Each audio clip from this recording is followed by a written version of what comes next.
नमस्कार दोस्तों, मैं हूं आपकी शुभचिंतक प्रतिमा सिंह और आप देख रहे हैं हिंदू पूजा शक्ति चैनल। तो अगर आप मेरे चैनल पर नए हैं तो प्लीज़ इसे सब्सक्राइब कर लीजिए और बेल आइकन को प्रेस कर दीजिएगा ताकि मेरे आने वाली वीडियो के नोटिफिकेशन आपको मिलते रहें। तो आइए जानते हैं कि कार्तिक मास में कार्तिक स्नान की पूर्ण विधि क्या है। तो कार्तिक स्नान अश्विन माह की पूर्णिमा से प्रारंभ होकर अगले माह कार्तिक माह की पूर्णिमा पर समाप्त होता है। इस पवित्र स्नान को आरंभ करने से पहले अश्विन माह की शुक्ल पक्ष की एकादशी आने पर भगवान विष्णु को प्रणाम कर कार्तिक व्रत की आज्ञा लेनी चाहिए। इस तरह से आज्ञा लेने से भगवान प्रसन्न होते हैं और अपने भक्त पर कृपा कर उसे आत्मिक बल तथा मनोबल प्रदान करते हैं। साथ ही ईश्वर अपने भक्त को विधि पूर्वक कार्तिक व्रत करने की सद्बुद्धि देते हैं। सभी 12 मासों में मार्गशीर्ष मास को अत्यंत पुण्यदायक कहा गया है। उससे भी अधिक पुण्य देने वाला बैसाख मास कहा गया है। प्रयाग में माघ मास का अधिक महत्व है तथा इससे भी महान तथा अधिक फलदायी कार्तिक मास को कहा गया है। जब ब्रह्मा जी ने एक तरफ सभी प्रकार के दान व्रत तथा नियम रखे और दूसरी ओर कार्तिक का स्नान रखकर तौला तो कार्तिक स्नान का पलड़ा ही भारी पाया। भगवान कृष्ण को प्रसन्न करने के लिए आश्विन की पूर्णिमा से लेकर कार्तिक की पूर्णिमा तक प्रतिदिन गंगा जी में स्नान करना चाहिए। यदि गंगा जी नहीं है तब किसी भी नदी तालाब अथवा पोखर आदि में कार्तिक स्नान करना चाहिए। यदि कुछ भी नहीं है तब नियमित रूप से घर पर ही स्नान करना चाहिए। देवी पक्ष अर्थात भगवती दुर्गा को प्रसन्न करने के लिए आश्विन शुक्ल पक्ष की प्रतिपदा से कार्तिक कृष्ण चतुर्दशी की महारात्रि आने तक प्रतिदिन स्नान करना चाहिए। श्री गणेश जी को प्रसन्न करने के लिए आश्विन कृष्ण चतुर्थी से लेकर कार्तिक कृष्ण चतुर्थी तक नियम पूर्वक स्नान करना चाहिए। भगवान जनार्दन को प्रसन्न करने के लिए आश्विन शुक्ल पक्ष की एकादशी से लेकर कार्तिक शुक्ल एकादशी तक प्रतिदिन स्नान करना चाहिए।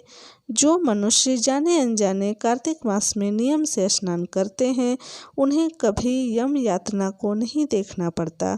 कार्तिक मास में तुलसी के पौधे के नीचे राधा कृष्ण की मूर्ति रखकर पूरे भाव के साथ पूजा करनी चाहिए। यदि आंवले का पेड़ है तब उसके नीचे भी राधा कृष्ण की मूर्ति रखकर पूरी श्रद्धा भाव से पूजन करना चाहिए।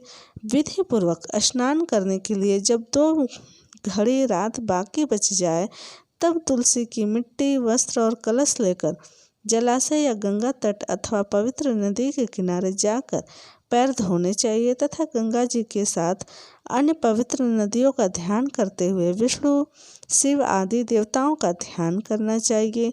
उसके बाद नाभि तक जल में खड़े होकर निम्न मंत्र का उच्चारण करना चाहिए अर्थात आप मेरे द्वारा दिए गए इस अर्थ को श्री राधा जी सहित स्वीकार करें। हे हरे आप कमलनाथ को नमस्कार है। जब जल में शयन करने वाले आप नारायण को नमस्कार है। इस अर्थ को स्वीकार कीजिए। आपको बारंबार नमस्कार है। व्यक्ति किसी भी जलाशय में स्नान करे उसे स्नान करते समय गंगा जी का ही ध्यान करना चाहिए। सबसे पहले मृत्तिका मिट्टी आदि की से स्नान कर ऋचाओं द्वारा अपने मस्तक पर अभिषेक करें। अर्ध मर्षण और स्नानगत तर्पण करें तथा पुरुष सूक्त द्वारा अपने सिर पर जल छिड़के। इसके बाद जल से बाहर निकलकर दोबारा अपने मस्तक पर आचमन करना चाहिए और कपड़े बदलने चाहिए। कपड़े बदलने के बाद तिलक आदि लगाना चाहिए। जब कुछ रात बाकी रह जाए तब स्नान किया जाना चाहिए क्योंकि यही स्नान उत्तम कहलाता है तथा भगवान विष्णु को पूर्ण रूप से संतुष्ट करता है। सूर्योदय काल में किया गया स्नान मध्यम स्नान कहलाता है। कृतिका अस्त होने से पहले तक का स्नान उत्तम माना जाता है। बहुत देर से किया गया स्नान कार्तिक स्नान नहीं माना जाता है। मनीषियों द्वारा 4 प्रकार के स्नान कहे गए हैं। वाप्य स्नान, वरुण स्नान, ब्राह्म्य स्नान तथा दिव्य स्नान। वाव्य स्नान, जिस स्नान को गोधूल द्वारा किया जाए वह वाव्य स्नान होता है। वरुण स्नान, जो स्नान समुद्र आदि के जल से किया जाए वह वारुण स्नान कहलाता है। ब्राह्म्य स्नान, वेद मंत्रों के उच्चारण करके जो स्नान किया जाता है उसे ब्राह्म्य स्नान कहते हैं। दिव्य स्नान, मेघों तथा सूर्य की किरणों द्वारा जो जल शरीर पर गिरता है उसे दिव्य स्नान कहा जाता है। तो दोस्तों, कार्तिक मास में स्नान करने की यह जानकारी आपको कैसी लगी, प्लीज़ हमें कमेंट करके ज़रूर बताइएगा। मिलते हैं आपको फिर से एक नए वीडियो में, तब तक के लिए ओम नमः शिवाय।